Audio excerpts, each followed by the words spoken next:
Hi everyone, welcome to SaraBit's channel. I'm Sarah. This video is a little bit special. As you heard, I'm speaking in English.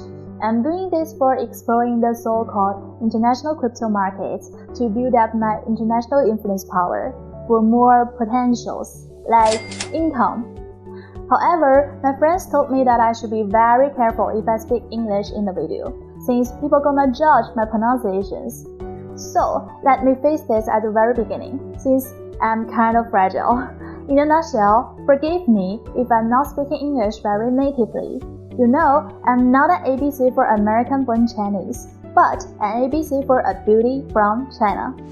Okay, and today we're going to find out what synthetic assets are, how they can be useful, and also find differences in current applications on Ethereum. Synthetic assets are financial instruments that simulate another asset's payoff. In that way, they are synthetic, not the actual asset, hence the name.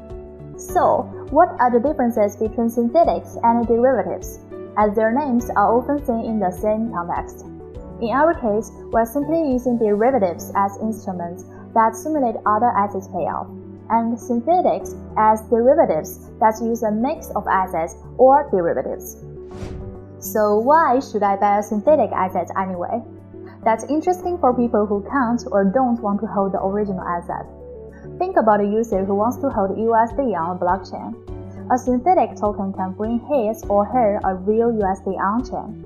Since, if you buy the synthetic asset, you simply get the same exposure as buying the original instrument. So, selling synthetic on-chain USD for ETH gives you the same exchange rate as real USD. Well, in most cases, because synthetic assets can also go wrong and on-chain USD can lose its peg to the real USD. With increasing complexity, risks of holding those assets increase as well. Regarding complexity, even an on-chain USD can be simple or complex. Speaking of which, here comes our first use case. Synthetic USD. You might have heard of USDT, USDC, TUSD, and etc. like any other USD stablecoins on Ethereum. All of them are partly or fully backed by real USD and promise to be always able to be returned for USD. Of course, they bring the real-worldly challenges of having to trust that promise. Well, MakerDAO, the protocol that issues another famous stablecoin, DAI, aims to bring USD to Ethereum without this counterparty risk.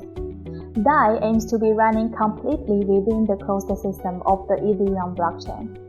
MakerDAO's users log ETH to generate an amount of DAI. Since the collateral amount is always higher, DAI keeps the promise of being backed by more than enough value. Until it isn't. Wait, until it isn't? Yeah, it still has risks. This system brings other challenges of keeping DAI pegged around 1 USD. We won't go into details here. You can check MakerDAO's blog if you are interested in that. But, simply put, MakerDAO's smart contracts define a few rules to incentivize users to create and destroy DAI in a way that keeps the DAI value somewhat pegged to the USD. Of course, you can not only synthesize USD, but also put the value of other native tokens onto Ethereum as well. WBTC and MBTC, for example, aim to bring Bitcoin's value to Ethereum. Both work very similar to the USD tokens. They can be created from Bitcoin and later returned to receive Bitcoin, and in the meantime, locked on the Bitcoin chain. You might have guessed that synthetic assets don't stop with bringing USD or Bitcoin to Ethereum. No, it gets even more synthetic. So, for general synthetic assets, where is the limit? Let's look into what other assets we can synthetically create, or simply simulate. Synthetics. Synthetics offers to create or mint synthetic assets that are backed by collateral. That's again like in MakerDAO. However, in MakerDAO, you can only log ETH, BAT, USDC as collateral, and you can only create DAI. Synthetics, on the other hand, allows you to log SNX and to create SUSD and SETH, and you can exchange those tokens for other tokens. such as the inverse I tokens or S tokens, with an exchange rate that is derived from press articles. UNA offers users to create derivatives called TRS, total return swaps. So, what is TRS? Let's dive into that. Let's say you want exposure to Bitcoin on Ethereum, just like MBTC or SBTC we mentioned above. In this case, you can use UNA to create an agreement where you pay another user DAI when the price of Bitcoin decreases, and the other pays you when it increases. So, unlike Synthetix, UNA therefore needs two parties involved. Both need to lock some tokens to guarantee their future payments to the other party.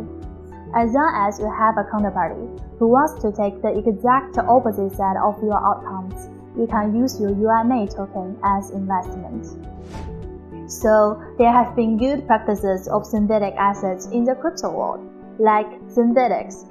However, a common feature of them, they only accept the assets from their own system as collateral, which greatly increases the threshold of usability.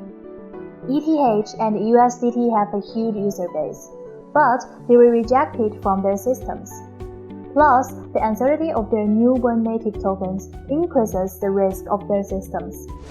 Well, with the rapid development of the infrastructures, the new synthetic assets applications like Duet Protocol can solve this problem.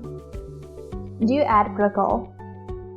Duet is the world's first multi-chain synthetic asset protocol with a hybrid mechanism that sharpens all assets to be traded on blockchain. In Duet, assets that have growth, advancement, scarcity, availability, and programmability are called sharp assets. While those traditional assets with merchant pricing, such as cash, real estate, bonds, and stock, are called flat assets or real financial assets. Some of the flat assets have already been digitized, for example, security tokens. And the next stage of DeFi is to link flat assets and sharp assets. A duet in music refers to a piece of music where two people play different parts or melodies. Similarly, the Duet Protocol allows traders to replicate the real-world tradable assets in a decentralized finance ecosystem. Duet supports users to mint synthetic assets via over-collateral their deposit and burn Duet tokens to issue the assets. Compared to MakerDAO's model, which could only mint DAI, Duet Protocol could mint the assets, including fiat money-pegged stablecoins, stocks, index, and financial derivatives-based leverage. From Bitcoin to the SP 500, Tesla stock to gold, a variety of futures, insurance, and other derivatives can be created in Duet Protocol, where the price information can be exchanged anytime 24/7, and crypto assets are tradable anytime, anywhere. Okay, so to wrap up, the tremendous liquidity of fiat money in 2020 has become the source of the excess value of DeFi, creating an environment of massive value migration onto the blockchain. The emergence of synthetic assets is DeFi's self-evolution. DeFi has gradually progressed towards its own solid foundation. The bottom layer has solidified value to form digital assets. The external rely on Oracle to depict the price fluctuations of physical assets, and the internal reliability on DEX to achieve no slippage, high depths of free exchange. Therefore, we could say it is possible for traditional financial assets to fully migrate to the digital world. The idea of deploying high-quality assets in different capital markets around the world only with a digital wallet is about to become true. It's quite conceivable that a $1 trillion market will be created with much better productivity and lower social costs in the near future. So, in this new era, the prelude between the real world and the digital network has only just begun. Do you want to learn more about crypto? I'll see you in the next video. Bye!